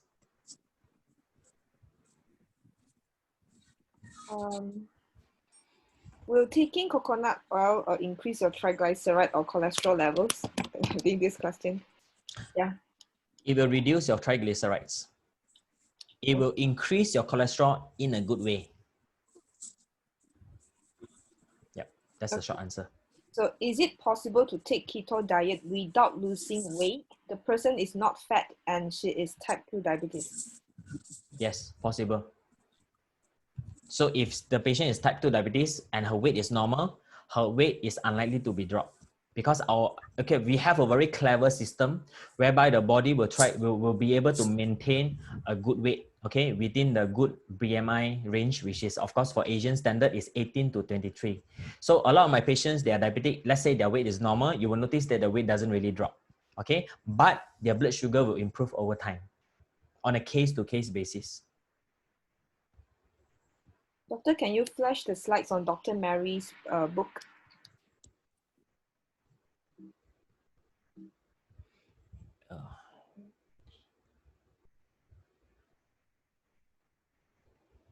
Dr. Mary's book. Wait, Oh, okay. Yeah, okay. Right. There's another question from Christina. How much fruits is considered enough for ketogenic diet? We used to take fruit juice 300 ml per day. Fruits is a candy from the nature. It's a poison. Fruit juice is even worse. When God gives us a candy, which is fruits, all right, and if it is actually a poison due to the fructose, okay, which is inside. Fructose is another very huge topic that can be shared. All right, so I only encourage my patients to take fruits in its original form, and that too is very limited because this fructose is very, very bad for us. So the key point is never ever touch fruit juice or even dried fruit. These two are very, very bad. Why do I say so? Okay, before I go into this, okay, this will probably take a bit of time. Let's talk about fructose first. I believe every one of us here agree that alcohol is bad for us, all right? Or maybe at least Dr. Angeline, do you agree with me that alcohol is bad? Okay, let's talk about the metabolism of alcohol. When we take alcohol, what happens? When we take alcohol, 10% of the alcohol goes to the brain. So that's why when you drink alcohol, you get drunk and things like that. 80% goes to the liver. And what does it do in the liver? In the liver, this alcohol, it turns into fat. That's why you see alcoholics, they get alcoholic fatty liver, right? So when there's overflow of these fats, what happens? These fats will actually go to our belly. And therefore, you get this, what we call a beer belly, right? And of course, with this beer belly, you go into obesity, diabetes, hypertension, and then the complications will come, such as stroke, heart attack, kidney failure, and the list goes on. So we all agree that alcohol is bad. Let's talk about fructose. So fructose, as the name suggests, fructose is a fruit sugar, so found in fruits. And of course, nowadays, we also find in high fructose corn syrup, okay? So which is available in a lot of processed food now. So high fructose corn syrup also contains a lot of fructose. So what is the biochemistry of fructose? What happens when we take fructose? First of all, let's say when we drink 1 can of Coke. So nothing goes to the brain because fructose cannot cross the blood-brain barrier, just like what Colin mentioned. A lot of things cannot cross the blood-brain barrier. So fructose cannot. So it doesn't get metabolized in the brain. So after you drink Coke, right, you won't get drunk one. You still can go back to office. You can still drive and things like that. 100% of the fructose goes to the liver. 100%. And in the liver, what happens to the fructose? The fructose is actually converted into fats. That's why you realize a lot of people are getting fatty liver, although they are not drinking. We call this the non-alcoholic fatty liver disease, NAFLD. Ladies and gentlemen, 80% of us, if you don't believe me, suffer from fatty liver, even though if you don't drink. The simplest way to do it, get an ultrasound down and you will find out that your liver is actually very bright. Okay, I used to work in radiology department. We used to scan so many of these livers. So you get fatty liver, right? And when there's too much fat accumulation, it will go into your belly. That's why you notice so many people who are not drinking, they are also having a belly. We don't call that the beer belly. We call this the soda belly because they're drinking so much of this soda and all this sugary stuff. You even notice a lot of kids are having this belly now. Why? Where in the world that belly came from? It's because of the sugar that they are taking. From the sweets, from the chocolates, from the low-fat milk that they're seemingly healthy, from all the drinks, all the soft drinks that they're taking and things like that, or even the so-called healthy fruit juices. So it goes to your belly. And of course, with that, the complication is the same. You get diabetes, hypertension, you get obesity, then you get stroke. You'll notice that the biochemistry pathway is the same. The end point of fructose and alcohol is no different. It's the same. So now we think about it. That's why in ketogenic diet plan, we don't really encourage our patients to eat fruits. They do take on a case-to-case basis, all right? There's no such thing as enough fruits. A lot of people thought, oh, I must get my vitamin C from fruits. I'm sorry, that is BS. You don't need that. Okay, we do not need fruits. And a lot of people say, keto cannot be done long-term because you need carbohydrates. That's also another BS. Why? Our own liver produces glucose. The process is called gluconeogenesis. Glucose, neo means new, genesis means generating. Our liver produces glucose. And don't believe me, you will notice that a lot of diabetic patients in the morning, the fasting blood glucose is high. Question is, where in the world those glucose came from when you're fasted one whole night? Because your own freaking liver is producing the glucose. So glucose, carbohydrate is not a necessity in our diet. Okay, because our body, whatever our body can produce is not a necessity. Okay, so it's not something that is, it's not what we call essential nutrients. But we need fats, we need proteins, we need vitamins, we need minerals, which you need not take fruits in order to actually get it. And please don't touch fruit juices. Please don't serve this to your kids. It's really, really bad. Okay, I know it's very lengthy, but I hope you benefited from whatever I just shared just now. Okay, let's move on. Can take ghee or animal fat? Yes, our patients take a lot of ghee. They take lard. They take a lot of animal fat and things like that. But once again, if you are diabetic and your medications, please don't do it on your own. This is a warning that we really, really want to give, because we actually have patients who refuse to pay us that 1,000 plus to see us, thinking that it's expensive, and they end up in the ICU because of hypoglycemia.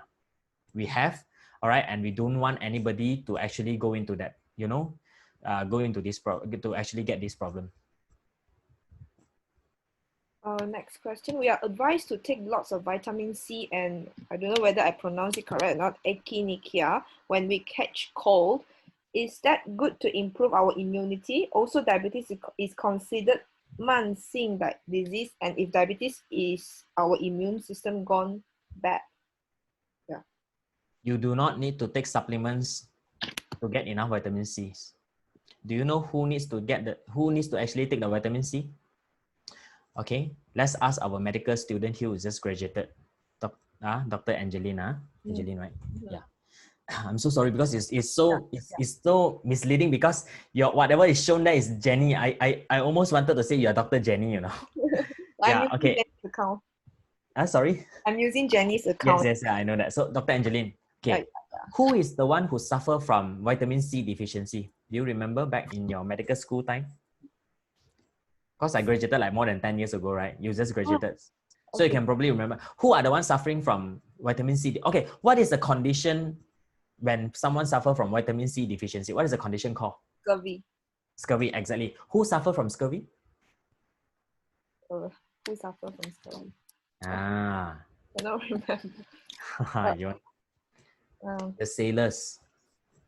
Oh, the sailors. Okay. Right? Because they are on the sea for so long, they won't get fresh vegetables. They don't get fresh fruits. I was just wondering, are there any sailors in the crowd now? Or have you personally, you have definitely done your clinical attachment, right? I mean, the last 2.5 years is all clinical attachment. Have you come across any scurvy patients during your last 2.5 to 3 years? No, right? It's unheard of. Yeah. You do not need to take these, what we call supplements, all right, to improve your immunity. Because if you are taking vitamin C to improve your immunity as a diabetic, you are treating only the symptoms and you are not treating the root cause. The root cause is insulin resistance. Deal with the insulin resistance and your immunity will improve. Don't deal with the symptoms. You will not go anywhere. Okay. Okay. What does it mean if CRP is high? Does it mean inflammation high, which can lead to Alzheimer's and more health issues? CRP is actually an indicator of acute inflammation. Most of the time for my patient, I do need them to actually look for this. And yes, when there is inflammation, remember just now I was saying that when there is too much sugar, it causes inflammation over the blood vessel, and it can cause problem depending on where the narrowing happens. So you're right. So when the CRP is high, obviously this is also one of the warning symptoms that we have to deal with. And with ketogenic diet plan done correctly, CRP can improve. Yeah. I've also seen a lot of patients where before they see us, they used to try to do keto on their own. Of course, it's not really their fault because it's so difficult for them to find a keto-friendly doctor in Malaysia. And so when they come and find us, we realize that, oh, you have actually done this wrong, done that wrong. And for information, usually the mistake is actually in the details. It's not even generally. Generally, you'll be thinking that, oh, you are actually done correctly, but actually it's not. Yeah. So CRP is an important inflammatory marker. We also look at ESR, by the way. ESR is chronic inflammatory marker. We have 5 more minutes to go. Can I ask one last question? Can you enlighten us that in your work or in your clinic, have you treated dementia sufferers? And what is the success rate? Okay, thank you so much for the question. First of all, I am Sweet Lives, all right, it's not a clinic. Or whatever. Yeah, no, I'm here to actually let everyone know. I want to enlighten everyone. I want everyone to know what is Sweet Life. Sweet Life is actually a wellness center. It's not a clinic. We do want to start a clinic is because we do want to be a touch and go doctors. All right, we don't want touch and go. We don't want to be touch and go doctors. So that's why in Sweet Lives we have done it in such a way that it's a wellness center. Therefore, we can afford to see patient up to 1 hour. For of course the first consultation. Even the subsequent consultation is still very long. It's actually a full half an hour. So first of all, so Sweet Lives is a wellness center. And have you treated any patient with dementia? The answer is no. I think from the very beginning, I already mentioned that we specialize in treating reversing type 2 diabetes. But I'm not sure if anyone among you here are willing to be my guinea pig, because there will always be some guinea pigs. There will always be some guinea pigs. The lady that I just showed just now, the testimonial, Yi Mo Yong, okay, I'm indebted to her because she is willing to be my guinea pig. Initially, I just found some information online and I was like, okay, I need someone for me to actually try this thing on. And of course, I tried and it was successful and the rest was history. Now we have hundreds of patients, all right? And for Alzheimer's, how I actually came across, by the way, ladies and gentlemen, I just want to probably let you know how I actually came in contact with ADFM. It was actually through Lions Club. So I'm an active Lions Club member and I'm in charge of the diabetes awareness part. So ladies and gentlemen, if you're listening to this, on the 14th and 15th of November, okay, if you remember, 14th of November is actually World Diabetes Day. We are going to have a mega event for Lions Club in Atria. Okay, in Atria, please drop by. Okay, you're going to get some freebie lah, all these blood sugar tests and all this. We're going to conduct talks there. Okay, myself, and I'm going to invite a few more doctors to actually give some talks. It's most likely going to be done in the morning on the 14th of November, which is a Saturday, World Diabetes Day. So from Lions Club, we were introduced to ADFM, and in ADFM, of course, they wanted a doctor who can actually speak about awareness of this. And initially, I was refusing. I was like, why am I speaking? Because diabetes got nothing to do. And then I found, Alzheimer's disease is type 3 diabetes. So I grabbed this opportunity, all right, to be very frank, without knowing much. That's why I cannot even define Alzheimer's disease. But I am glad that I took up this challenge because I believe many of you probably have benefited to a certain extent in this particular talk. So yeah, so that's about it. So looking for probably someone who is willing to come on board and, you know, try this ketogenic diet plan on a Alzheimer's patient.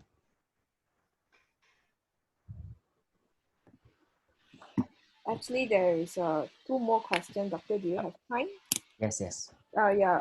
So I will just choose the important one. Some suddenly pop up few more questions. Yep.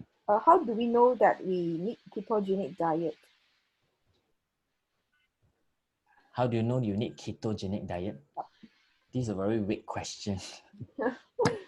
It depends on what you want to achieve. Yeah. Because we do know not everyone needs to undergo ketogenic diet. Let's face the truth. I'm not on ketogenic diet plan myself. I'm on IF. I'm on constant IF. Okay, I skip breakfast all the time. This morning I went for a 5.8 kilometer hike in Bukit Gasing without eating anything, and I'm still fine, right? Yeah, I took a breakfast after my hike, which is at about 11, 12 o'clock, and I consistently take I actually break my fast at about 11, 12 almost every single day. So not everybody needs to be on ketogenic. So it depends on what you are trying to achieve. If you are trying to reverse diabetes, yes, you should be on that. If you are trying to reverse hypertension, yes. If you are trying to lose weight, yes. If you are trying to improve your Alzheimer's disease, I don't know. Because this ketogenic diet plan on an Alzheimer's disease might not be so easy for you to apply because of the condition, okay, that they have. Caretakers play a very, very important role, because if you are the one serving the food, you are the one who is going to decide whether they improve or not. And that's why I was focusing so much on the coconut oil. In fact, for my regular patients with type 2 diabetes, we don't really focus on coconut oil. But for ladies and gentlemen here, I know most of you are caretakers who are Alzheimer's patients. I will encourage you to go for coconut because it's easier. But that doesn't mean you don't have to go for ketogenic diet, because you see, there is no such thing as one size fits all. Like what Colin just mentioned just now, thank you for being open to us. You have tried coconut oil but it didn't work. So the next step now is what? The next step is to be more aggressive by going into a proper ketogenic diet plan under proper guidance. All right. Doctor, can we just go and attend the 14 and 15 talk at the Atria? The 14 or 15 talk is going to be even more, you can attend the talk. It's going to be on 14 only. 15, we don't have any talks. Okay. It's actually a 20-minute talk. So I don't think you're going to gain much from there. I mean, I'm just going to tell you the truth. Yeah, because I cannot expect people to sit there for 2 hours to listen to me. But online, it can be done that way. You will definitely benefit something from there because I'm going to invite a few more speakers to speak other than just me. Yeah, you want the in-depth details, you still have to attend the online talks. Okay. Yeah, I think that's all for today. We shall end the session here. Thank you, Dr. Andrew, for your interactive and wonderful sharing. Thank you, Dr. Anjali. No, welcome. So here's a reminder. We will have a caregiver sharing session tomorrow at 2 p.m. by caregiver Karen Hong from Parrot Dementia Society. So it's 2 p.m. tomorrow. You may log in earlier. I think above 1:30, then you can log in already. Yeah. Thank you very much, everyone. Have a good evening. Thanks. Thank you. Thank you. Thank you, Dr. Andrew, for your informative talk. Thank you. Thank you.